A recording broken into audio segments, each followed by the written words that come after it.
Hey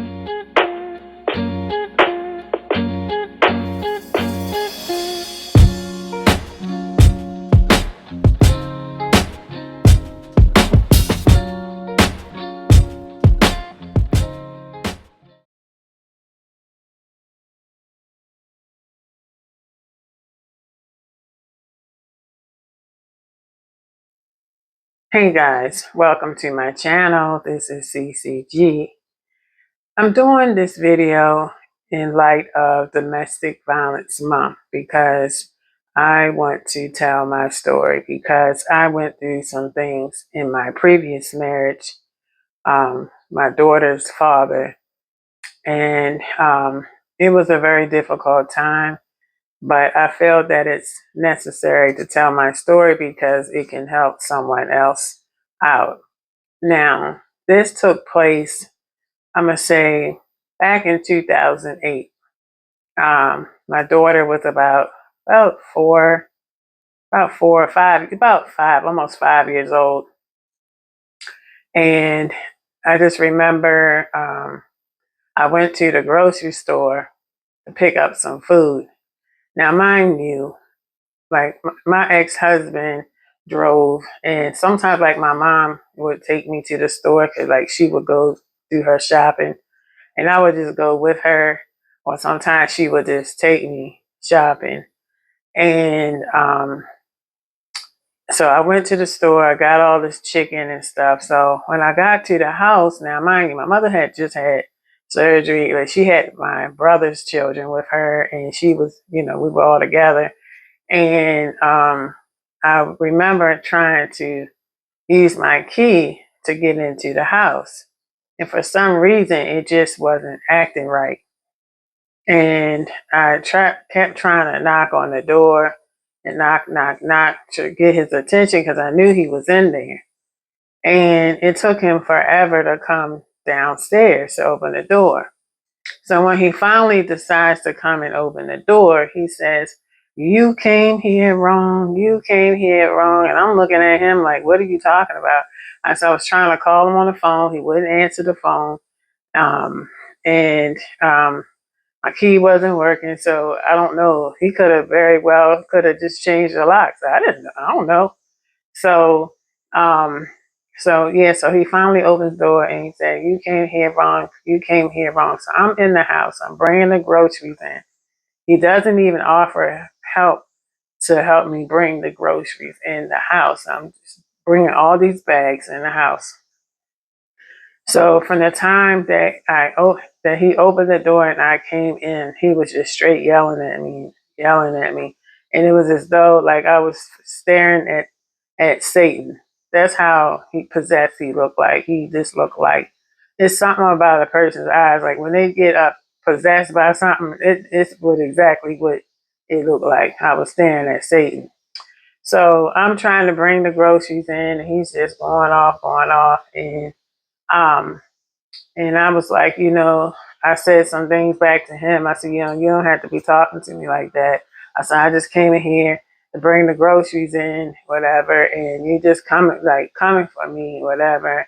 And then so he went to the door. He was like yelling out to my mom, "You better come and get your daughter. You better come and get your daughter," all this stuff. And so like my mother came to the door because she could see that something wasn't right because she was looking for something to want to think about because she didn't know what he was up to. And so my mother was like, "Just forget him, forget it." She said, "Just come on and let's go." So that was the last day I stayed in that house. That was the last day. And from there, at the time, my former pastors, I told them what happened, and they had suggested that I go into the domestic violence shelter in the area where I live, and for my safety and for my daughter's safety. Because at first I was staying at my parents' house, but they had advised me to go there because he knows where my parents live. So I went to the shelter, and hard to get adjusted to that because you're used to having your own house and, doing, taking care of your own home and everything. And then you have to go from that to a place where there's a lot of women and with their children there and just sharing a space. So, like, my daughter and I, we shared a room with a lady and her daughter. She was nice to us, but we had to keep our rooms clean. We had to do chores, and it was a difficult time for me, and especially for my daughter, going from that to live in a shelter. So, like, the room that we stayed in had bunk beds in it, and my daughter was sleeping at the top at the time when we first came in, and I slept at the bottom. And sometimes ladybugs would get in the room or something, So I bought some bug spray because I'm not with that life. Like, I live my life clean, and we don't like bugs. Like, I know I garden and stuff, but I don't like bugs, and neither does she. So I remember after a point, she just got fed up with sleeping on the top bunk, and so I had told her, well, just come down with me to the bottom bunk. Now, mind you, some of you, most of y'all know I'm a very tall woman. Back then, I was a little bit slimmer, back then. And so she stayed with me at the bottom bunk, and I didn't want her to sleep on the outside of the bed. So she slept on the inside, like she was near the wall. So, of course, I had kept myself a can of Raid and everything. And so we stayed at that shelter for like 2 months. And, you know, being that you had to do chores, I don't mind doing chores, but the thing that helped me get through was the fact that I was in the kitchen and I like to cook and I like to bake. And that was where I found my peace, you know, there. That was what kept me going. And so I would switch chores because, first of all, I don't want to be cleaning behind nobody else's dirt, especially like in the bathrooms and stuff. Like, every time we would take a shower, I had my daughter with me. Like, I would have her wash first and then I'll wash second. She stayed in the bathroom with me. She did not go from my sight. And so after that, I had my own cleaning material. So I would clean up behind myself and my daughter. I leave it clean for the next person. So that's what we did all the time. And so, we stayed in there. They had like programs for the children and things. Sometimes she would go to something. I would drop her off for the little group for the children because children go through trauma too when they see their parent being abused. And so they had a program there for her to do. And they did a lot of play type activities and things like that. Children respond differently to trauma than what grown people, because sometimes they don't know how to articulate what happened to them. And so, like, they did a lot of like art type therapy, like where they would draw pictures and they would draw what happened to them. A lot of children do. So, like, she would go to that, and it was very therapeutic for her to be around other children that went through domestic violence. So while I was there, I stayed in the shelter for 2 months, and then we transitioned to like the bridge housing program. And one of the coordinators there, I was really good friends with her, and she really looked out for myself and my daughter. And I wasn't working at the time. I was in the midst of getting my disability, and yeah, so we had to either be working or going to school. So I took an online class so that I could stay there. And then eventually, after a year in the program, gave you housing in the area. So I went through that, and like going to groups, we would have to come to group, talk about certain things. They would have a certain topic and we would talk about certain things, and, just listening to other women's stories. I went through mostly verbal mental abuse. I wasn't the type that got hit like some women do. And like, Even when I was a group, like some of the ladies would say, well, I'm just glad I didn't go through the mental, emotional abuse. That he would just hit me and then it would be over with. But I'm like, that's traumatizing, to me. I'm like, why would you want to, be hit? But they said they would rather be hit because it's over. Like you get hit and then it's over. And I just thought it was insane. But I went through a lot of that emotional abuse. And yeah, so like, because there would be times like he can just, like Dr. Jekyll, Mr. Hyde, he would turn on, turn off, kind of thing. And so, yeah, so once I went through the bridge housing, because they do help, they have advocates there that can help you get, if you're not working, they will help you get medical assistance, food stamps, things like that, so that you have something coming in. And so, yeah, so I had to do that, I had to get that. And like, because the way that I left my house, um, abruptly, I left a lot of my documentation there, like not my social security card, but birth certificate. So I had to like, my mom had mine, so, but my daughter's was there, so I had to request for that, and yeah, it was something else. Like you have to go through, and it's not easy. Like when you in that situation, some people say, "Oh, just leave, just leave." Sometimes it's your life, and women have lost their lives to domestic violence, and not only that, men go through domestic violence as well. Some women can be very nasty and very, very evil, and they will do all types of devious things to men because, with society, men don't get abused in their eyes, but men do get abused and they go through traumatizing experiences. And so once I went through the shelter and things, I was going to school, and then also they had like all types of programs for the moms sometimes, especially during Christmas. That's the part that really blessed me because, like, the whole thing blessed me because I just felt like it was just, God pulling me from a bad situation to a better situation. I didn't understand it then, but I understand it now. So, yeah, and so like during Christmas, I remember them asking us to write down the things that we've always wanted or what we wanted for Christmas. And so I wrote out what I wanted. My daughter, I tried to do the best, asked her what she wanted. And then went to all these different things, like different groups of, like they had the bikers club, or the Red Hat Associate, whoever, like some type of organization, people would give, you know. And so we went to a college, local college in my area, and they brought all of us women and children to the gym in the college. And they had all the teams of different sports at the college. And when we went in, they told you where to go, where to sit.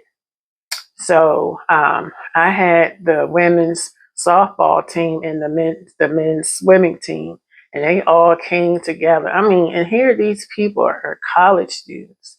They're struggling, trying to pay their bills for college and stuff, and yet all these players come together and they put their money together.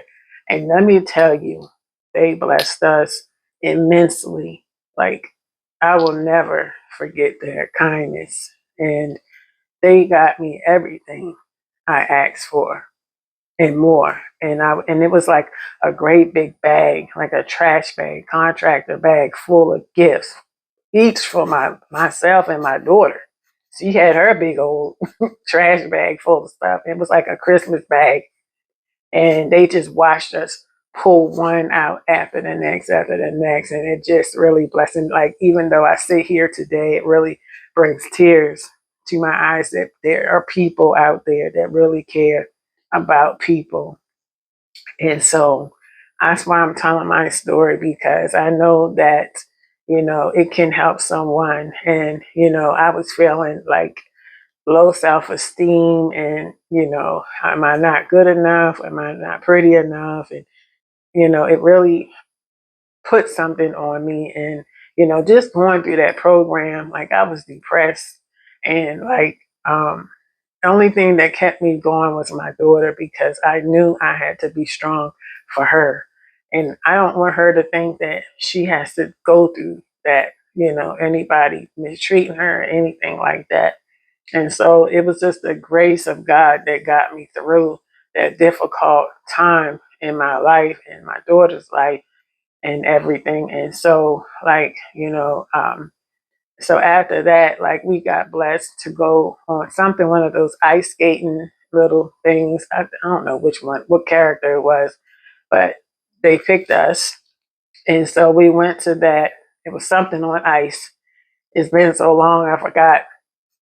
But we went to that, and we had a whole suite, like top of the line suite. We were sitting up there chilling. They had all this food laid out. Whatever we wanted to drink was right there, desserts, everything. We was on top of the world that day. And we were watching the people on the ice doing their performance. It was really a blessing um, to go experience something like that. And I'm glad that my daughter got the opportunity to go see that.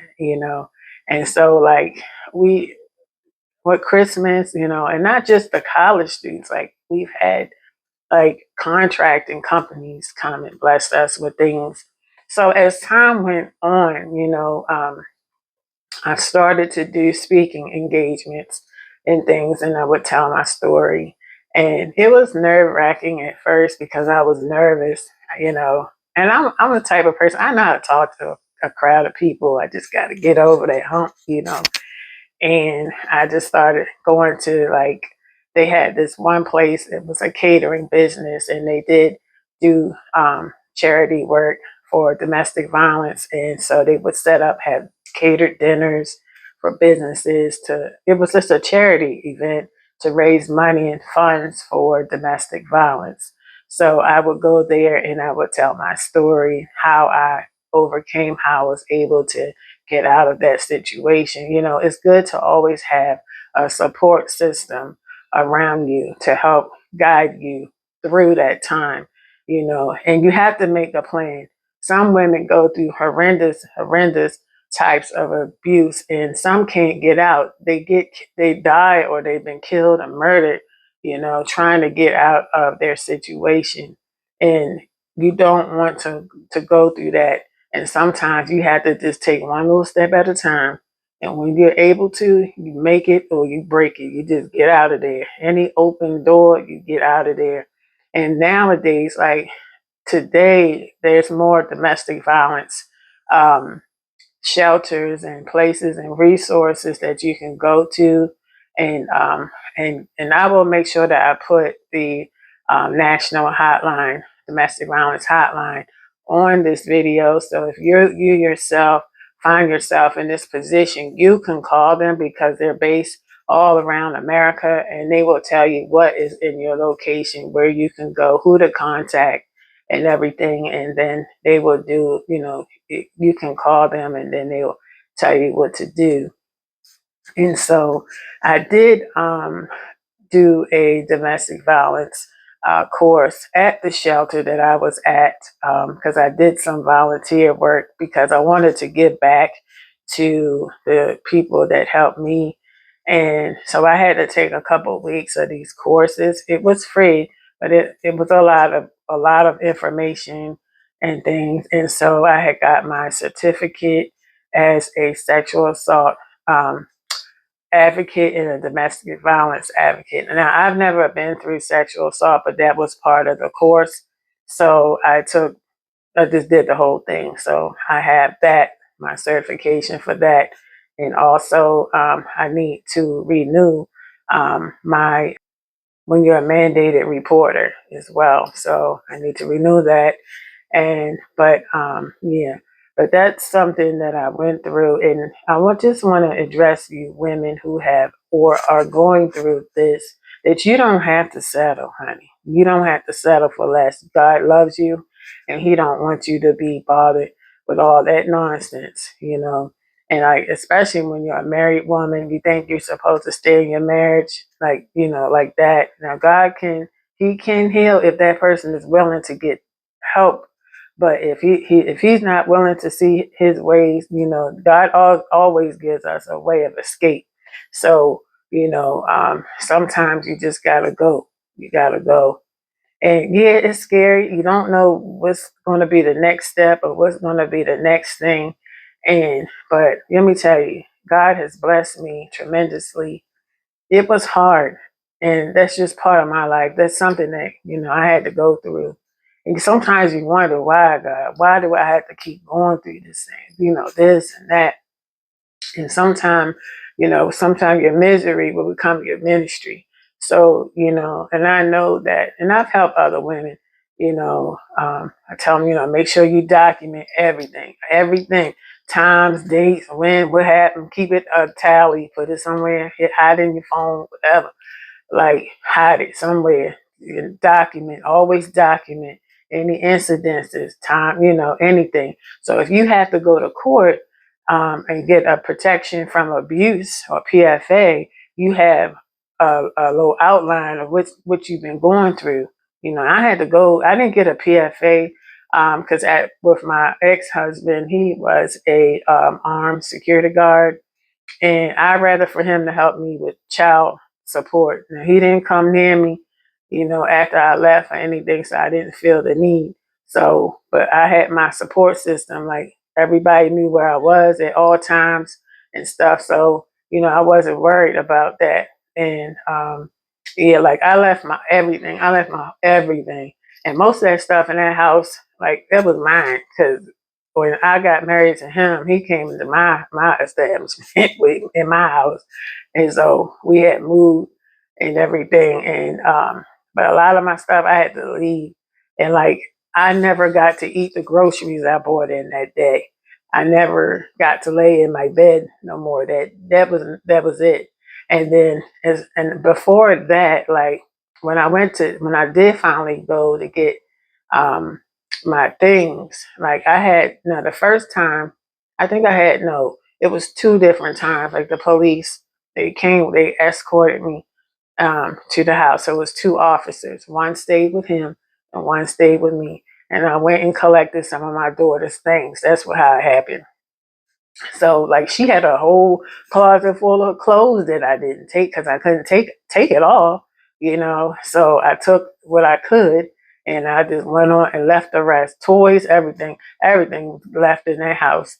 And then my clothes, I packed a couple things, you know, just to get me going, you know. And I never. And then, oh, let me back it up. So I grabbed that stuff, and then later on, I'm gonna say about maybe a couple months, I'm gonna say about 3 to 4 months or something like that after I was able to get my things. So my father and my brother, God rest their souls, both of them, and his baby mom at that time came and helped me. And because my dad had a pickup truck, so we came and he picked up all my furniture. We moved, took out what we could take out, and then my parents let me put my things in their basement because they had a big basement, and my furniture and everything fit down there. So they had everything down there, and they held it for me until I was able to, you know, use it again.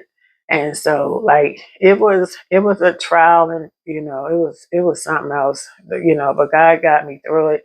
And I know that I'm beautiful, and you know, my self-esteem is much higher than it was back then, you know, because I wasn't working. Like I had stopped working because I was having health issues and things, and I just felt like I wasn't doing enough. And you know, I was home, I was keeping the house clean, I was cooking like all the time and stuff like that. And it was just really hard. Like I can remember a time, especially my glasses. Now, before I had the surgery and everything, and I needed glasses, and he was just fussing about, oh, that's my money, my money, my money. It was always about that. And I always felt like bad because I didn't want him to put money out. on my glasses or on me because I didn't want to be a burden. You know, here I am stuck in this marriage, and I had my glasses at the time. It was like $600. Now $600 is a lot of paying glasses. That was back then, and back in like what 2000, I'm gonna say 2006, around that time. And my glasses were really expensive because of my prescription. It just kept going on and on and on. It made me feel bad, you know. And a lot of times when you're dealing with an abuser, or you can say a narcissist, um, that's what he was. And you know, when you're dealing with a narcissist, you're dealing with someone that's manipulative and controlling. They want to isolate you from your friends, your loved ones, your friends, anybody that's close to you. They don't want anybody to get close to you.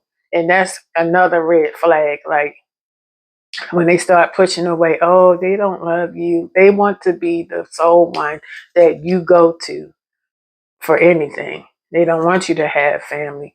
And I know, and you know, when I look back on that, I see he had some jealousy because, you know, I know with his father, he really didn't have a relationship with his father. But I had a relationship with both my parents, and both of my parents, we were strong. We strong knit and everything. And I could see now that I'm out of that situation, looking in, that he was jealous too of the relationship that I had with my parents, you know. And so, like, you know, but I had to see it. And then, like, not only that, my best friend, and she told me one day, she had took me to the grocery store. She said, sis, she said, I know you don't want to hear this, but she told me the truth. She said, your husband don't love you.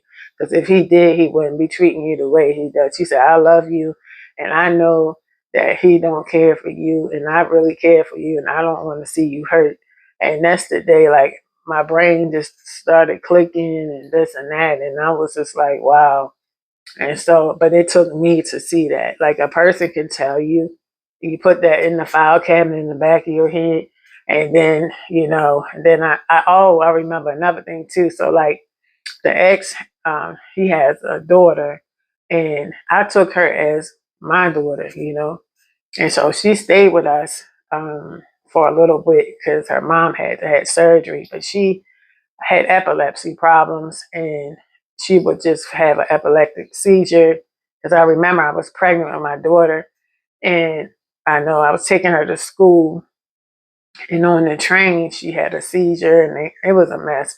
And we had a nurse on the train, but they helped stabilize and all that kind of stuff. But let me go back. Let me not digress. But anyway, she told me. She said my mom and dad one day they got into it because dad came at mom, and he was yelling and fussing at her now. And I didn't know any of this until after we were married. And she said she had to jump on his back. When she told me that, I said, oh no. She had to jump on his back to keep him from coming after his mom. And ever since she told me that, I had that in my back of my head. So I'm like, okay. And then when them situations started to rise and stuff, then I said, okay, I know what I'm dealing with. And then, you know, and even when I told his mom like what was happening, she said, well, that's verbal abuse. That's emotional abuse. She called it out.